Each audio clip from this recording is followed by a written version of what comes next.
So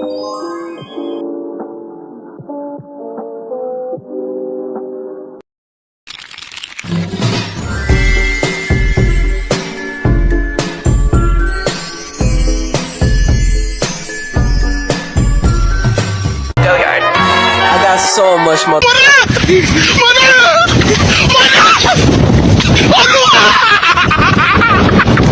Yeah! Are you ready, kids? Aye, aye, Captain! I can't hear you. Aye, aye, Captain! Oh! Assalamualaikum warahmatullahi wabarakatuh.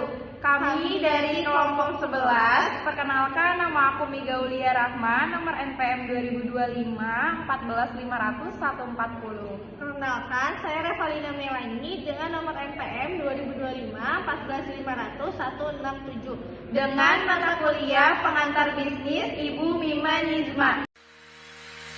Di zaman sekarang, pasti kata transformasi digital sudah tak asing lagi. Namun, sebenarnya apa sih itu transformasi digital? Transformasi digital adalah penyesuaian bentuk investasi baru dalam hal teknologi, model bisnis dan proses bisnis yang mendorong terciptanya nilai baru bagi konsumen dan karyawan agar semakin efektif dalam bersaing di era perubahan ekonomi digital yang sangat cepat. Pendeknya, transformasi digital adalah proses penerapan teknologi dalam pemenuhan segala aspek kehidupan bermasyarakat. Transformasi tersebut dipandang sebagai tahap ketiga dari teknologi digital. Diawali dengan kompetensi digital, penggunaan digital, transformasi digital, dengan penggunaan serta kemampuan transformatif yang menginformasikan kesadaran digital. Mengapa bisa terjadi transformasi digital? Ada dua hal yang melatar belakangi terjadinya transformasi digital. Pertama, kemunculan internet dan serangkaian teknologi baru sehingga mempercepat transformasi ini. Apa saja sih elemen pendorong transformasi digital? Big data adalah private sector atau bisnis menyediakan layanan yang sebagian besar gratis yang diperlukan oleh masyarakat. Dengan imbalannya adalah mereka mendapatkan big data dengan pola yang sama. Semua layanan publik yang disediakan oleh dinas merupakan sumber big data bagi pemerintah yang dapat dimanfaatkan untuk berbagai kepentingan terkait peningkatan kualitas pelayanan publik. Cloud computing atau komputasi awan adalah teknologi yang menjadikan internet sebagai pusat pengelolaan data dan aplikasi, di mana pengguna komputer diberikan hak akses atau login. Internet of Things atau IoT merupakan teknologi yang memungkinkan benda-benda di sekitar kita terhubung dengan internet. Teknologi ini memungkinkan objek tertentu mempunyai kemampuan untuk mentransfer data lewat jaringan tanpa memerlukan adanya interaksi dari manusia ke manusia atau manusia ke perangkat komputer. Artificial Intelligence atau kecerdasan buatan adalah kecerdasan yang ditambahkan kepada suatu sistem yang bisa diatur dalam konteks ilmiah. Dengan kecerdasan ini, suatu sistem diharapkan mempunyai kecerdasan manusia seperti mampu memberikan, menganalisis, maupun juga mengembangkan data. Ternyata, terdapat beberapa kebijakan pemerintah yang mengatur terkait transformasi digital atau digitalisasi. Seperti Instruksi Presiden Nomor 3 Tahun 2003 tentang Kebijakan dan Strategi Nasional E-Government. Kebijakan ini memerintahkan kepada menteri, kepala lembaga, dan kepala daerah untuk mengembangkan e-government sesuai dengan tugas, fungsi, dan kewenangannya, serta sesuai dengan kapasitas sumber daya yang dimiliki. Peraturan Presiden Nomor 95 Tahun 2018 tentang Sistem Pemerintahan Berbasis Elektronik atau SPBE. Untuk mewujudkan tata kelola pemerintahan yang bersih, efektif, transparan, dan akuntabel, serta pelayanan publik yang berkualitas dan terpercaya. Peraturan Presiden Nomor 39 Tahun 2019 tentang Satu Data Indonesia merupakan kebijakan yang dimaksudkan untuk mengatur penyelenggaraan tata kelola data instansi pusat dan pemerintah daerah agar menghasilkan data yang akurat, mutakhir, terpadu, dapat dipertanggungjawabkan, mudah diakses, dan dibagi pakaikan sebagai dasar perencanaan, pelaksanaan, evaluasi, dan pengendalian pembangunan. Undang-Undang Nomor 11 Tahun 2018 tentang Informasi dan Transaksi Elektronik dan Peraturan Pemerintah Nomor 71 Tahun 2019 tentang penyelenggaraan sistem dan transaksi elektronik. Sebagai bentuk antisipasi perkembangan teknologi informasi yang sangat pesat dalam rangka mendorong pertumbuhan ekonomi digital dan penegakan kedaulatan negara atas informasi elektronik di wilayah Negara Kesatuan Republik Indonesia. Kamu pahami sepenuhnya, yaitu revolusi industri 4.0. Kali ini kita akan membahas terkait dengan apa itu revolusi industri 4.0. Pengertiannya, era transformasi digital yang menggabungkan teknologi cyber dan otomatisasi dalam proses produksi dan industri. Ini melibatkan integrasi sistem cyber fisik, Internet of Things, komputasi awan, dan kecerdasan buatan untuk menciptakan sistem produksi yang lebih cerdas dan efisien. Ciri-cirinya adalah yang pertama, otomatisasi tinggi. Proses kerja dikendalikan oleh mesin dan sistem otomatis sehingga mengurangi keterlibatan manual. Yang kedua, interkoneksi antar mesin, yaitu mesin-mesin dapat saling berkomunikasi dan bertukar data tanpa campur tangan manusia. Yang ketiga, produksi berbasis data real-time. Data dikumpulkan, dianalisis, dan digunakan secara langsung untuk mengontrol dan meningkatkan proses produksi. Yang keempat, adaptif dan fleksibel terhadap permintaan pasar. Yang kelima, pengurangan intervensi manusia. Peran manusia semakin bergeser dari pelaksana teknis ke pengawas dan pengendali sistem otomatis. Dan yang keenam, pabrik pintar. Selanjutnya, kita akan membahas tentang sejarah perkembangan revolusi industri. Revolusi industri pertama terjadi pada abad ke-18, ditandai dengan mekanisasi, penemuan mesin uap, serta mesin tenun atau tekstil, dan pemanfaatan batu bara. Dampak besar dari revolusi ini adalah terjadinya urbanisasi massal, yaitu perpindahan penduduk dari desa ke kota untuk bekerja di pabrik. Tahap kedua dari revolusi industri terjadi di akhir abad ke-19 hingga awal abad ke-20. Ciri utamanya adalah produksi massal, pemanfaatan listrik, serta munculnya jalur perakitan atau assembly line yang membuat proses produksi menjadi lebih cepat dan efisien. Masuk ke revolusi industri ketiga di pertengahan abad ke-20 ditandai dengan munculnya komputer, otomatisasi, dan semikonduktor. Dampak yang sangat besar pada digitalisasi industri dan komputerisasi proses produksi yang membuat sistem kerja lebih presisi dan terkontrol. Saat ini kita sedang berada di era industri 4.0 yang dimulai dari awal abad ke-21. Fase ini ditandai dengan perkembangan AI, Internet of Things, Big Data, robotika, dan cloud computing. Dampaknya adalah terciptanya smart factory, kota pintar, dan berbagai layanan otomatisasi yang mengubah cara kita hidup dan bekerja. Sekarang kita masuk ke contoh nyata adanya penerapan dari revolusi industri 4.0. Yang pertama, yaitu adanya pabrik cerdas atau smart factory.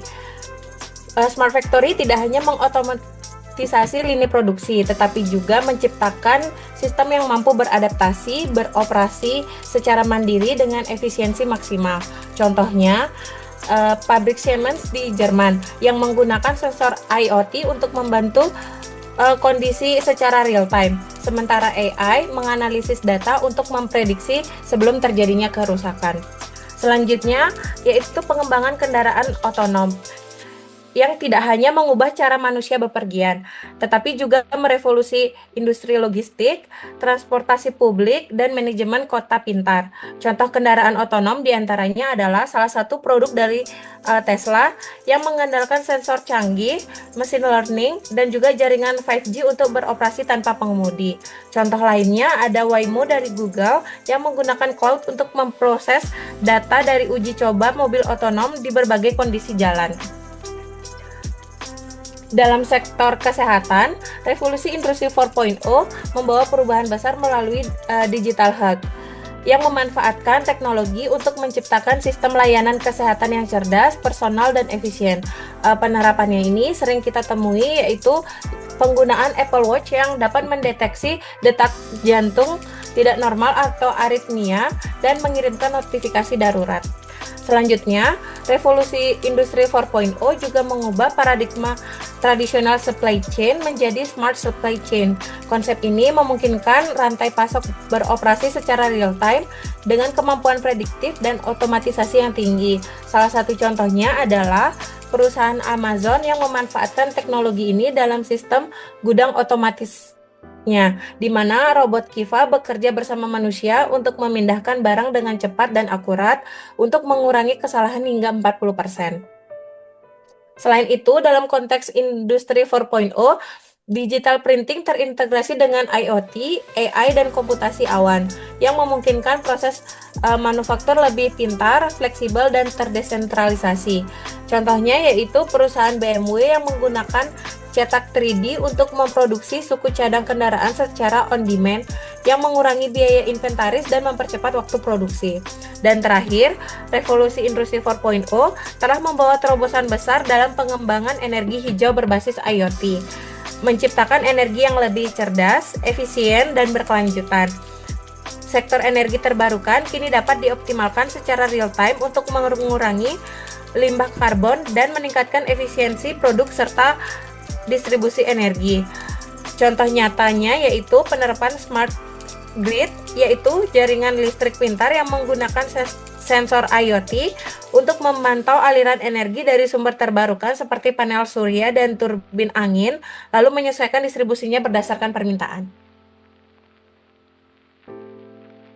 Baik, yang berikutnya ada dampak baik dan buruk revolusi industri 4.0. Yang pertama, peningkatan efisiensi dan produktivitas seperti otomatisasi dengan mesin pintar dan robotik mempercepat proses produksi. Lalu ada mengurangi kesalahan manusia atau human error, dan penggunaan AI dan big data memungkinkan pengambilan keputusan yang lebih cepat dan akurat.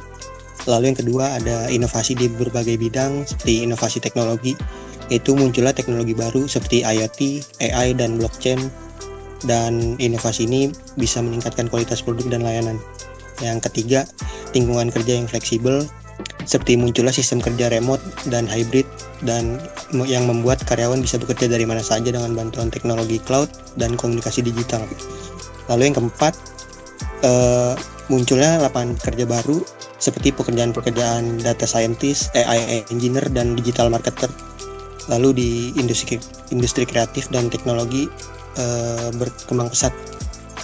Dan dampak baik yang kelima, akses informasi lebih mudah. Itu informasi dapat diperoleh secara real time melalui internet dan membantu proses pembelajaran, riset, dan pengambilan keputusan. Lalu ada dampak buruknya, yaitu meningkatnya pengangguran otomatisasi, seperti banyak pekerjaan yang konvensional tergantikan oleh mesin atau AI. Itu pekerja juga yang tidak memiliki keterampilan digital akan sangat sulit untuk bersaing. Lalu dampak yang kedua itu akan terjadi ketimpangan sosial dan ekonomi. Mungkin mereka yang melek teknologi akan lebih unggul dibanding yang tidak, dan potensi memperbesar jurang antara kelompok masyarakat kaya dan yang miskin. Lalu dampak buruk yang ketiga tuh ancaman keamanan cybernya. Jadi karena semakin meningkat industrinya gitu, mungkin ancaman cybernya jadi meningkat, seperti peretasan data pribadi dan pencurian identitas gitu. Akan meningkatkan resiko penyalahgunaan data oleh pihak yang tidak bertanggung jawab.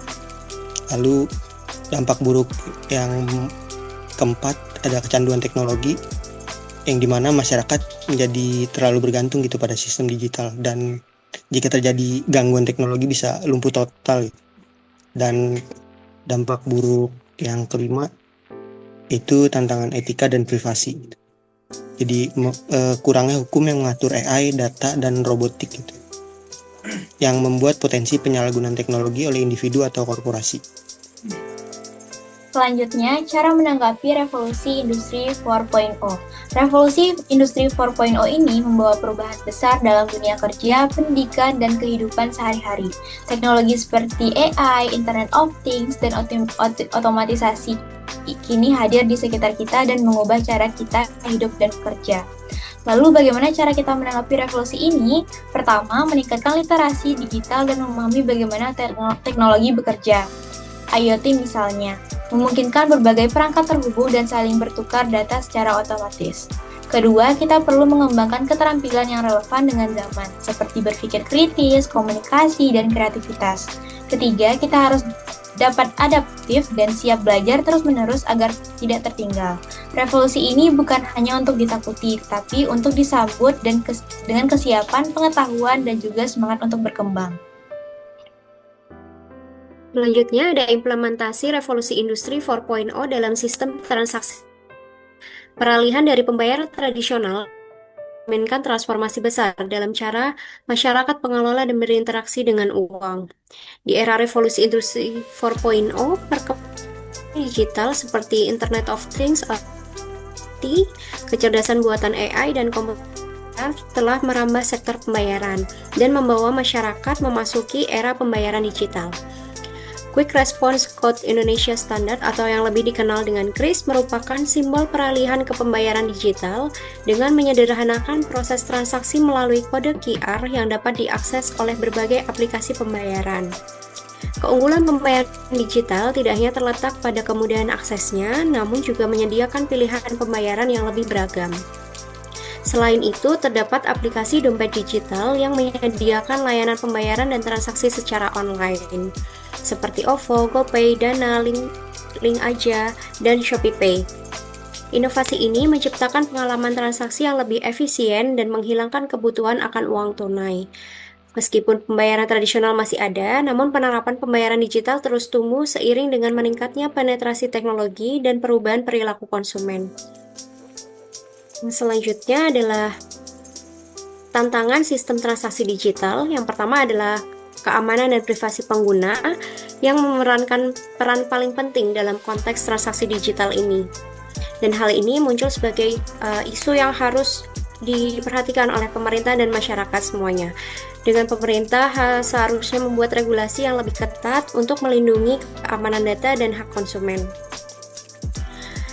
Kemudian ada meningkatkan aksesibilitas dan literasi keuangan untuk semua kalangan masyarakat agar dapat mengakses pembayaran secara digital tersebut.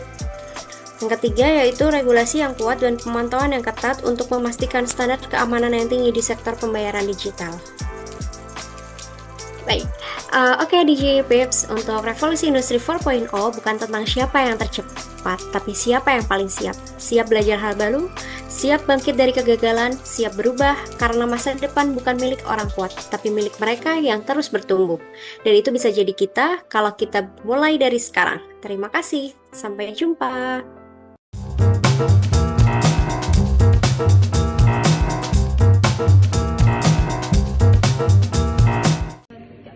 Sekian video dari kami, semoga bermanfaat. Wassalamualaikum warahmatullahi wabarakatuh. Dadah.